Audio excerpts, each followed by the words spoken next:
Assalamu alaikum YouTube көрүүчүлөр, жылкы сүйүүчүлөр.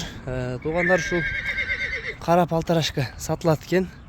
1,5 жашта экен өспүрүм. Абакандан келиптир туугандар.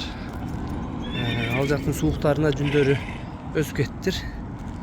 Чуңгар экен. Кулактын чоңдугу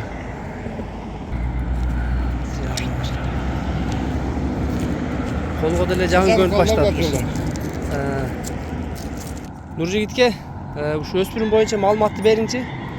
Өспүрүм полторашка жасалган. Порода полтияш. Абакандан келди. Абакандан келгенде 2 күн болду. Чачап калды да, чачанып калды тайлар. Ал жак сууга окшойт да, жүндөрү да өзүп кетиптир. Это -20. Өзүм барып келдим, -20 градус. Бою канча бар бунун? Бою 1,55ке жетпейт. 1,50 менен 1,5 ортосу да. 1,50 үстү экен да. Ден соолуктар, буттары жакшы келди. Жакшы, буттары таза эле келди.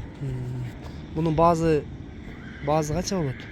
160 миң түшүп берем. 160 миң. 160 миң кеми бар, Кем болот. Жакшы. Бу жетелегиңе пока көнөлөй экен, жакшы.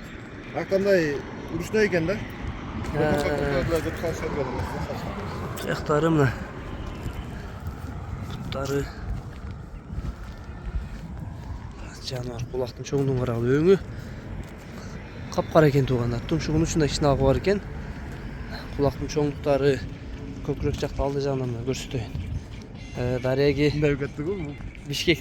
Дареги туугандар, Аламбин району Ленинский айылында экен. Номерлерди жазып калтырабыз. Ошо номерлерге байланышка чыксаңар болот туугандар.